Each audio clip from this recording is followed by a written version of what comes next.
Olá, meu camarada! Vamos para mais um vídeo desse canal. Nós estamos aqui hoje para falar dessa guerra da capoeira em Santos, São Paulo. Valongueiros versus quarteleiros. Vocês já ouviram falar, mas já me ouviram muito falar por aqui que na história da capoeira, a capoeira sempre esteve envolvida com a política. Então vamos discutir política e poder, essa guerra nas ruas e também falar da abolição, né, e resistência, mas não daquela forma romântica de que a capoeira foi criada, né?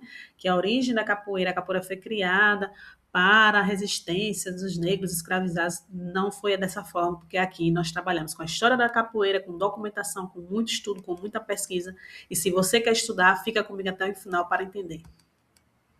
Os valongueiros versus quarteleiros e o espírito santista. Nós estamos aqui na playlist da Capoeira de São Paulo, né, estudando junto com o mestre Pedro, Capoeiras e Valentões na História de São Paulo. Ele fez uma pesquisa muito belíssima. Se você não está acompanhando, vou deixar no final e acompanha a playlist para entender.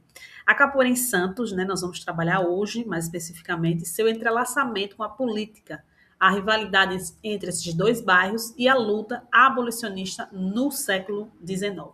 Esses dois bairros tinham duas identidades.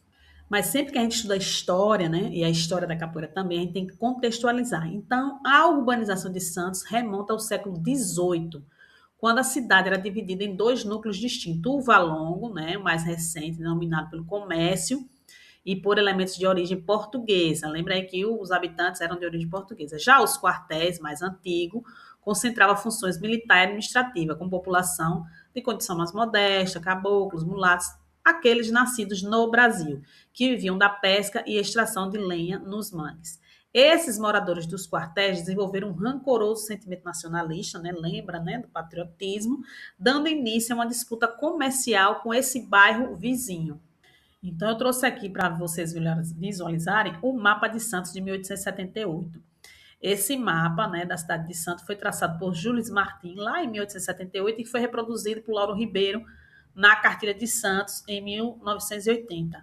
É interessante você observar que aí, né, na parte amarela, é o reduto dos quarteleiros com a igreja matriz. E em azul, aqui mais embaixo, o reduto dos valongueiros, com a igreja de Santo Antônio do Valongo. A gente vai entender também mais lá na frente essa questão das igrejas, como é importante. Na própria história da capoeira, né, tem esse envolvimento com as igrejas, como a gente já estudou em outros vídeos por aqui. E aí, muitas tensões aconteceram que viraram guerra. A partir de 1850, nós já falamos bastante aqui no canal sobre isso. A partir de 1850, muitas coisas mudaram na história da capoeira, porque mudou muita coisa na história do Brasil com a Lei Eusébio de Queiroz. E aí, as construções do Valongo começaram também a partir de 1850. E elas começaram a superar os quartéis, agravando essas tensões. Por quê? Porque ali começaram a surgir coisas novas, né, da modernidade, digamos assim, que o século XIX foi um século bem rico nessa questão da modernidade. Então, o Valão começou a ter novas construções e começou a passar, né, os quartéis e começou essa rivalidade mais forte a partir de 1850. As diferenças comerciais logo tomaram conta do ânimo dos dois bairros, né, porque o outro crescendo, né, vigorando e sente essa necessidade também do lado de cá, levando a grossas incompatibilidades, briga, desordem, bordoadas, e é aí que a capoeira entra. No início das hostilidades, né, os remorques indiretos, versos sarcásticos nos jornais e serenatas provocadoras marcavam os primeiros conflitos entre os bairros. Vejam, versos sarcásticos nos jornais. Esses versos eram muito parecidos com as canções da capoeira, mas o que eu estou querendo que vocês pensem aqui que se tinha versos nos jornais é porque eram pessoas letradas que estavam envolvidas nesse processo. Isso é importante da gente destacar, guarda aí, anota aí no seu caderno de estudos. E essa escalada da violência, né, as rivalidades, descambaram para choques de capoeiragem, né, esses conflitos sangrentos dificilmente contidos pela polícia, segundo o médico e vereador Guedes Coelho. Tem um documento, né, que ele escreve em 1944, falando desse período anterior. Já conversamos também muito nesse canal sobre isso, para a gente ter cuidado com aqueles discursos de épocas distintas, mas que é interessante observar que dentro dessas rivalidades a capoeira estava envolvida. Então, para estudar a história da capoeira, a gente tem que estudar a história do Brasil, tem que contextualizar as épocas específicas e observar quem está escrevendo. Isso tudo faz parte da pesquisa histórica. As legiões organizadas, né, os grupos mantinham arsenais de pedras, pás, picaretas e até pequenas espingardas, explodindo em conflitos a qualquer pretexto. Qualquer pretexto era o estopim para ter a briga entre os dois bairros. E a escrita dele é interessante porque ele fala a capoeira tão da época, né? Vamos ver aqui o texto que está lá na Tribuna de Santos, de 1944. As hostilidades logo descambaram para o terreno da desforra pessoal, em choques de capoeiragem, a degradante luta física tão da época e em sangrentos conflitos dificilmente contidos pela polícia. Observe, né, que embora Guedes Coelho seguisse o preconceito da elite, lembre, a época que ele estava escrevendo, 1944, vamos contextualizar aqui. Em 1944, a gente já tinha a Academia do Mestre Pastinha, né, já tínhamos o SECA, já tínhamos a criação da capoeira regional do Mestre Bimba, já tínhamos a discussão, o debate da capoeira como esporte, que nós já falamos também nesse canal, apesar da capoeira só ser reconhecida como esporte em 1972, no início do século XX já começa esse debate da capoeira ser um esporte de origem nacional. E esse indivíduo escrevendo em 1944, falando dessa degradante luta física tão da época. Que época? A época lá do século XIX, né?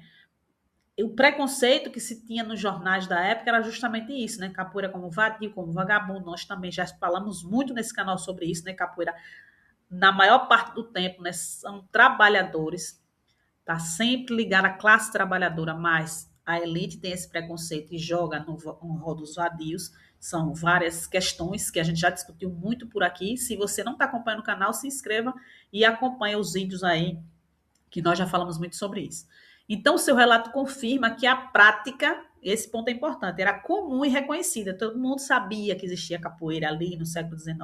Às vezes você chega num lugar, até hoje, o povo diz capoeira, acho que aqui não tem capoeira não. Todo mundo sabe que existe, mas não sabe, né, como é, como não é. Em alguns locais ainda tem isso. Mas eu desafio vocês colocarem no comentário algum lugar que não tenha capoeira. Pelo menos no Brasil, acho que todo canto tem. Em algum momento, em algum lugar, a gente vê capoeira. Na cidade menor que seja, eu acredito que tem capoeira, porque todo lugar que a gente vai, mesmo as pessoas no senso comum, do dia a dia da sociedade, não vendo, se a gente procurar, a gente encontra capoeira. Então, a menção a esses versos satíricos nos jornais e serenatas provocadoras aponta para um viés artístico próximo das canções tradicionais da capoeira moderna, né? Nós temos canções, vamos falar aqui, os corridos, por exemplo, a gente observa que é muito próximo a essa serenata, esses versos, né? Que às vezes também são satíricos. E o que é importante a gente destacar aqui, que versos em jornais não é os escravos que escreveram, né? Pensar nisso, porque quando eu digo muitas vezes aqui no canal que a capoeira não nasceu dos escravos, que a origem da capoeira não nasceu dos escravos, há um monte de bordoada de pessoas, né, que vêm falar, mas eu estou mostrando com a documentação, com leitura, com pesquisa, que não é da forma romântica que passaram para a gente. A gente precisa compreender o contexto histórico de cada época.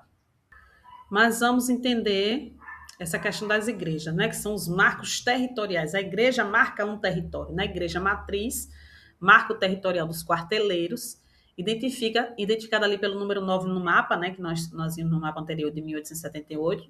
Depois, se vocês quiserem, eu posso disponibilizar o mapa para vocês. Eu sempre deixo um link no primeiro comentário fixado, um link para você ter mais informações sobre a Sociedade da Ginga.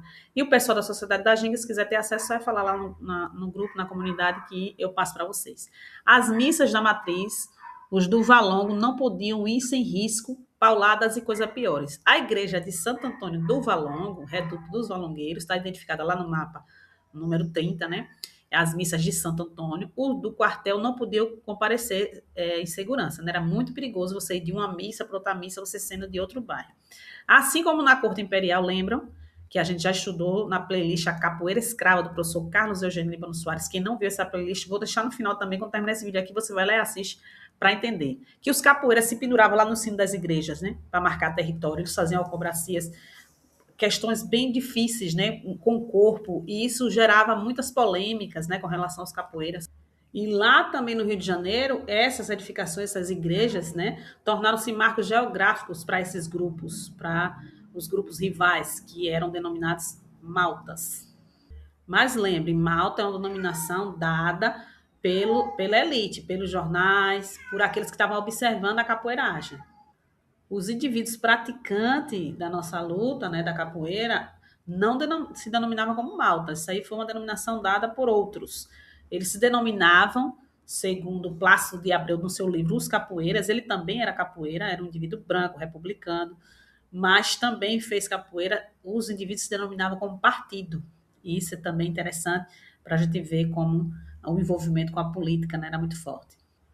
Então, a polícia, impotente nas sombras ali, né? Sai também no primeiro centenário da Tribuna de Santos, no Jornal lá de Santos, em 1939, saiu assim: pouco podia a polícia contra fantasmas, contra homens que se homiziavam na sombra das ruas, cujos lampiões quebrados nada fazia contra a treva densa e lúgubre, onde os assobios e os tiros aterravam mais decididos. Vejam que sai no jornal, né? Que a polícia era impotente com relação a esses capoeiras que andavam na sombra, né? À noite, os conflitos tornavam-se ainda mais graves. Quando um piquete de cavalaria foi enviado para conter essas desordens, os arruaceiros, lembra que eu falei para vocês, quando for estudar a história da capoeira, aí na sua cidade, no seu estado, procura descritores que não seja só a palavra capoeira, arruaceiros, desordeiros, essas palavras todas estão aí envolvidas com capoeira, certo? Traçaram fios de arame nas ruas, na altura do peito dos cavaleiros, derrubando-os na escuridão. O desastre expõe as táticas de luta urbana nas quais a capoeira era componente central. Observe aí, como a gente já estudou aqui no canal, Michel dissertou, né? As táticas e estratégias de sobrevivência, de luta que a capoeira tinha, né? Que a capoeira fazia durante a sua história. Mas também a gente já viu nos outros vídeos essa questão da política, né? Da proteção. A capoeira, política e proteção. A situação crescente de violência aumentou o prestígio dos grupos rivais.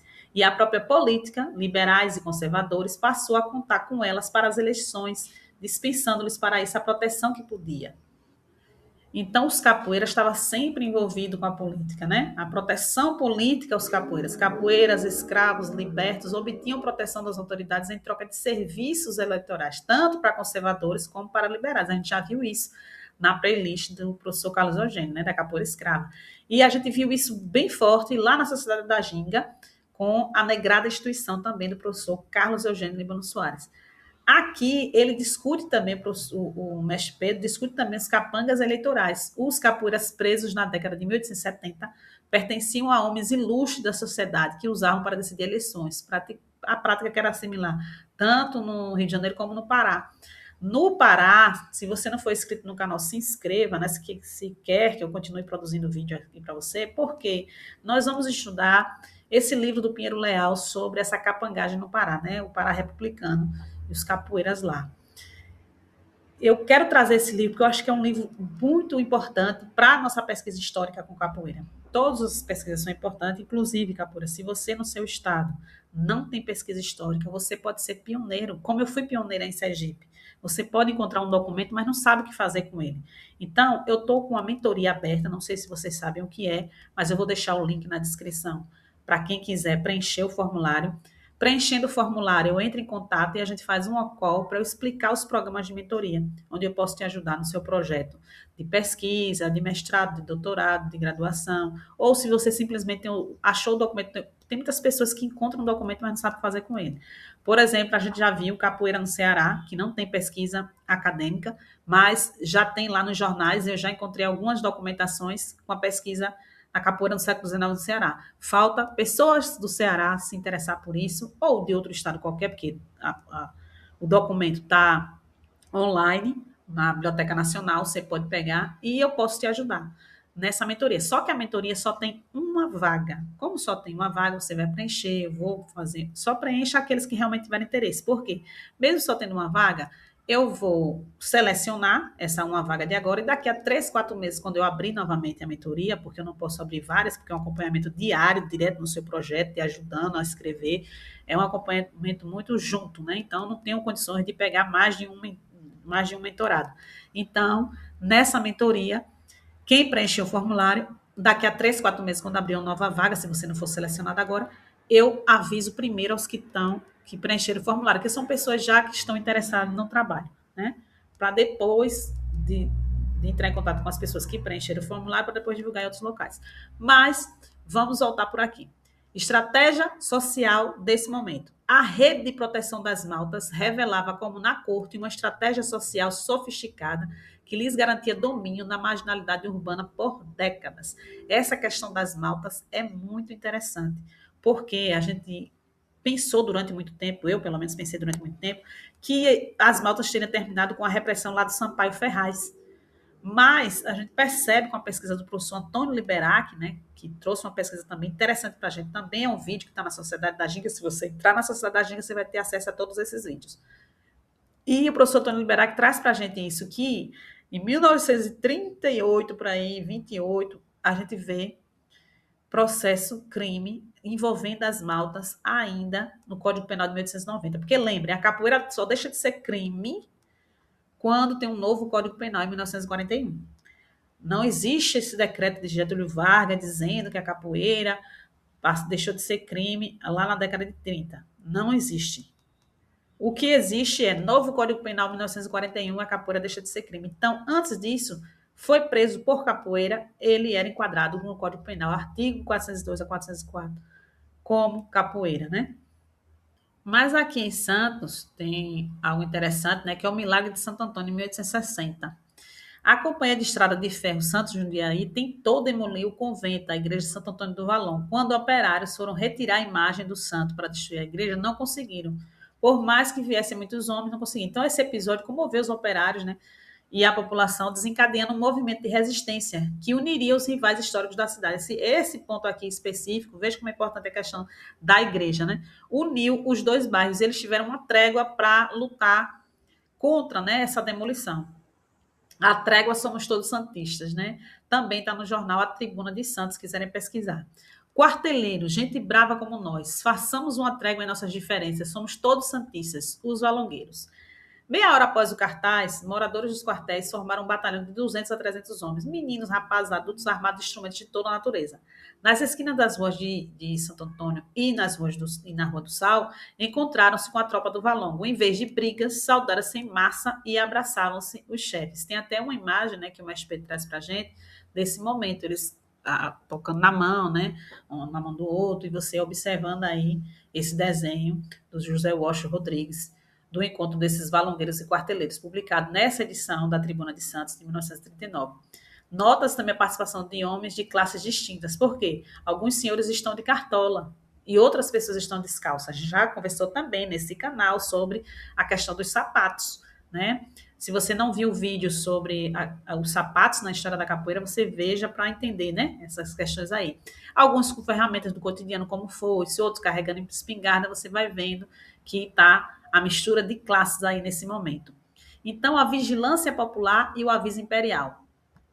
Porque o que acontece? Com essa questão da igreja, houve a rivalidade deles ali, ficaram, né, as lutas, as brigas cessaram por um ano, pois tanto durou o encargo da vigilância e ronda popular à igreja tradicional, porque eles ficavam fazendo ronda, né, valongueiros e quarteleiros, se revezavam durante meses inteiros em patrulhas alertas, até que o aviso imperial de 1861 veio coroar sua ação, garantindo a existência do monumento histórico religioso. A trégua foi vista como um segundo milagre do santo, né? A mobilização popular demonstrou que esses grupos agiam por iniciativa própria, não apenas por ordens da elite, unindo-se quando a identidade santista estava em jogo. Então, eles mandaram carta para o imperador, esperando o imperador responder. O imperador só respondeu em 1861, avisando que não iam mais demolir a igreja. Então, essa trégua durou por um ano. E aí nós observamos a hierarquia e sociabilidade nessas maltas. As reminiscências revelam elementos estruturais dos grupos rivais, muito próximos às maltas lá do Rio de Janeiro, né, da segunda metade do século XIX, que nós já estudamos na negrada instituição do professor Carlos Eugênio Líbano Soares. Esse vídeo não está aberto aqui, mas ele está na Sociedade da Ginga. Se você entrar para a Sociedade da Ginga, você vai ter acesso a todos esses vídeos. Para entrar na Sociedade da Ginga, é só adquirir os e-books. Mas aí, se você quiser mais, vai ficar na descrição do vídeo.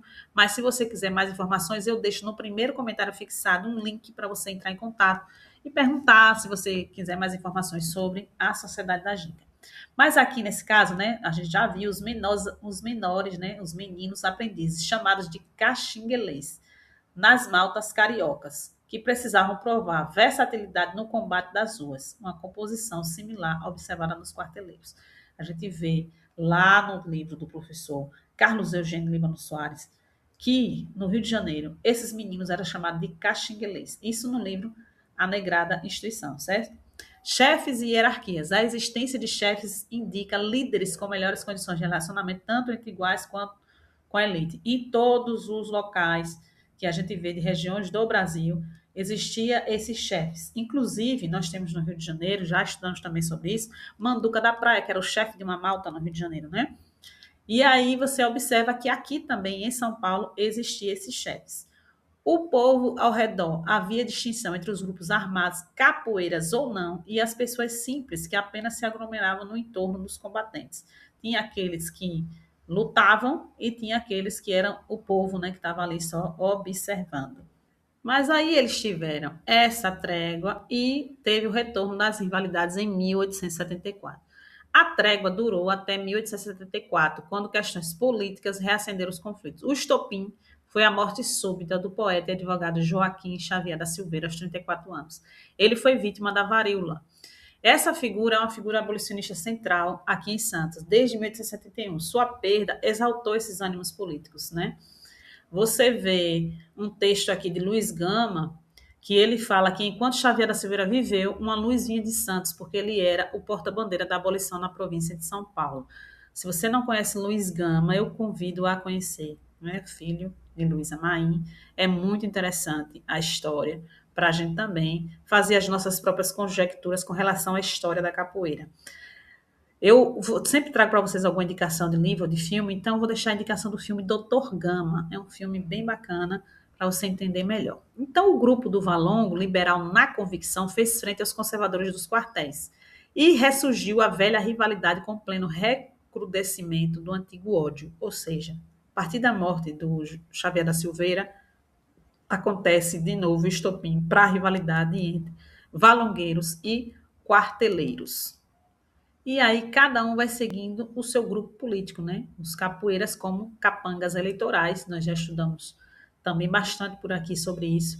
E eu trago a indicação do meu livro, Escorregar Não É Cair, é um jeito que o corpo dá, as configurações da capoeira em Sergipe no século XIX, que também a gente percebe essa questão da capangagem em Sergipe. E também nós temos a capangagem no Pará, que nós vamos estudar aqui nesse canal, como eu já falei para vocês. O caso de Francisco, um escravo preso por capoeira em 21 de setembro de 1873, pertencia a José Antônio da Silva Gordo. Lembra? A gente já estudou isso em outro vídeo. Morador do Quartéis, né? Sogro de quem? Do futuro presidente da República, Prudente de Moraes, o primeiro presidente civil da história do Brasil, né? Padrão nacional. Na corte, o professor Carlos Eugênio Soares demonstrou a participação da capoeiragem na disputa entre liberais e conservadores. No Pará, que nós vamos estudar ainda aqui nesse canal, por isso se não for inscrito, se inscreva. No Pará, a capoeiragem esteve por muitos anos protegida por chefes políticos que defendiam seus capangas de qualquer punição. Então, a lógica da proteção é que capoeiras obtinham proteção das autoridades, políticos ganhavam vantagem eleitoral, uma troca explica a ausência de novas prisões dos mesmos indivíduos após a detenção inicial. Então, havia essa troca política aí que fazia com que os capoeiras fossem libertados, mas também nos ajudou a chegar até aqui. Esse envolvimento dos capoeiras com a política fez verdadeiramente a resistência, mais do que os golpes, do que os chutes, do que as acrobacias, mas o envolvimento com a política, porque a repressão foi muito forte. Mas nós estamos aqui hoje para contar a história, estamos nesse canal, estamos treinando capoeira, graças a essa ancestralidade que se envolveu com a política. Portanto, antes de dizer não gosto de política, pense direitinho, que não dá para a gente ficar a ermo, né? Deixar outros decidirem por nós. E quando você começa a estudar a história da capoeira, você começa a entender a história da política e tentar, né, de alguma maneira, compreender esses fatos. Nós estamos aqui nesse canal para te ajudar, não para ditar verdades absolutas, mas para fazer você entender a história da capoeira. Tá bom, meu camarada? Então vamos lá. Advertícios e integração ao grupo. Homens de outros estados chegavam constantemente ao Cais Santista. Lembra que Santos é uma cidade, né, de porto, por isso que eu sempre digo, se na sua cidade é uma cidade portuária, tem capoeira aí. Então, bora para o arquivo, bora pesquisar. Entre eles, Antônio, cativo do Rio de Janeiro, cozinheiro de 18 anos, preso em janeiro de 1878 por ébrio e desordeiro. Olha a palavra ébrio e desordeiro. Então, quando você estiver fazendo pesquisa histórica, não coloca só a palavra capoeira como descritor. Vai colocando outras palavras. Lembra que em Sergipe eu encontrei capoeira a partir da palavra capadócio. Então, Esteja com a mente aberta. E Adriano Francisco dos Santos, baiano que diz ser livre, preso em junho de 1878 por desordeiro e suspeito de ser escravo fugindo. Ele dizia ser livre, mas era suspeito de ser escravo. O importante é que a palavra desordeiro. Se é desordeiro, tem capoeira aí. Esses advertícios precisavam se adaptar à nova realidade. Entrar para um dos grupos era uma estratégia, fazer parte dos quarteleiros ou valongueiros tornava tarefas simples do cotidiano, como pegar água no chafariz. Lembra que a gente já estudou sobre a questão do chafariz? Mais seguras em pontos de encontro permeados de disputas. Sempre havia muitas disputas em torno desse chafariz, ali no século XIX. Então, se você não está acompanhando, acompanhe a playlist da capoeira em São Paulo. Eu vou deixar no final para você assistir. E aí, dentro dessas disputas, o quebra-lampiões e a mobilização popular. É uma história interessante. Preste atenção aqui. Em 1874, Santos viveu um motim popular conhecido como Quebra-Lampiões, levantando-se contra a companhia que explorava bondes, água e luz. O povo quebrou todos os lampiões e atirou os bondes ao mar. Eventos como este expõem apenas uma parte das iniciativas populares de contestação às autoridades, iniciativas que no cotidiano eram muito mais frequentes e diluídas. A mobilização dos valongueiros e quarteleiros mostrava que a ação popular não dependia totalmente das ordens da elite. Então, a mobilização do povo, a luta pelos seus direitos, né? Que já havia exploração. Veja que ali os lampiões na rua, os bondes, tudo era controlado pela elite e até hoje, né? Só que hoje nós temos uma servidão voluntária aí que a gente fica caladinho, aceita tudo, mas aí já é assunto para outras histórias, né? Deixa isso lá para a Sociedade da Ginga que a gente tem mais tempo. Mas, capoeira, não fique chateado não, que nós sempre temos os donos do poder e dentro da capoeira também não é diferente. Mas o embrião da luta abolicionista e operária, eu sempre digo isso, né? As maltas não é só grupos de capoeira, grupos marginais. Há um processo político muito forte por trás disso aí. Eu vou trazer um pouco mais disso num próximo livro que eu vou publicar ainda, não está publicado. Provavelmente vou lançar aqui no nosso evento em novembro, mas eu vou trazer um pouco das revoltas, né, dentro desse livro Pedro Navalha. E essas revoltas que houveram no Brasil, todas elas têm participação dos capoeiras, mas infelizmente a história, né, quando a gente está nas aulas de história, não contam para a gente. A luta abolicionista, o movimento operário, e se você for olhar bem de perto, capoeira, a história da capoeira está envolvendo tudo isso. Não dá para separar a história do Brasil da história da capoeira, mesmo querendo. A formação de maltas em Santos, primeiro em defesa dos interesses dos dois bairros, depois em torno de conservadores e republicanos, olha a política aí novamente, foi possivelmente um espaço de aprendizagem e formação de lideranças políticas, servindo de embrião para a luta abolicionista e para o movimento operário que explodiu na década de 1890. Lembra? A abolição da escravatura teve um movimento, mas a gente não estuda assim, né, de que o povo teve a participação direta nessa abolição, a gente estuda como se fosse de cima para baixo. Então a gente precisa compreender, e a capoeira estava aí, nesse meio, envolvido, né? Como o mestre Pedro traz para a gente, capoeiras e valentões no movimento abolicionista. Esse tópico vai ficar para mais para frente, para o próximo vídeo. Então, se você gostou, está gostando desses vídeos, você clica em gostei para o YouTube entender que é um vídeo importante e para nós continuarmos por aqui produzindo para você. Nós vamos falar um pouco mais sobre essa questão do abolicionismo no próximo vídeo, então continue acompanhando a playlist, né? Que os memorialistas, né, são unânimes nas rivalidades entre quarteleiros e valongueiros. Só desapareceram de vez com o crescimento da luta pela abolição da escravatura em Santos, que a todos confundiu e abrangeu, e novamente irmanando os dois bairros com o mesmo objetivo. A tradição combatente construída nas décadas anteriores, né, que eles combatiam nas ruas, no chafariz, nas igrejas, nas eleições, encontrou na causa abolicionista sua síntese mais elevada, transformando Santos na Barcelona brasileira, no movimento operário e sindicalista. Se você quiser saber mais, não perca o próximo vídeo, que nós vamos falar mais sobre isso. Mas vamos fazer uma síntese aqui do vídeo de hoje, né? Capoeira, política e identidade em Santos. Território e identidade. Dois bairros, duas igrejas, duas maltas. A capoeira como marcador de pertencimento e disputa territorial no século XIX. Capoeira e poder. A proteção política garantia a capoeiras em troca de serviços eleitorais, né? Espelhava práticas da corte e de outras regiões do Brasil, que nós já vimos e vamos ver ainda nesse canal.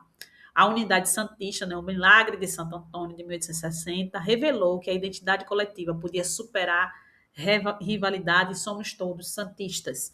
O legado abolicionista, as maltas santistas foram embrião das lideranças que conduziram a luta abolicionista e o movimento operário da Barcelona brasileira, que vocês vão entender um pouco mais no próximo vídeo, porque lembre-se, capoeira tem que ter propósito. Vou deixar aqui para você a playlist da capoeira escrava do professor Carlos Eugênio Soares, do outro lado, a playlist da capoeira na história da capoeira de São Paulo, para você acompanhar, porque na roda do conhecimento também tem que ter malícia, tem que ter mandinga, tem que ter dendê. Lembre-se, camaradas, se quiser estudar comigo, vou deixar o link aí na descrição do vídeo para você aplicar o formulário para a mentoria. Um axé a todos, até o próximo vídeo.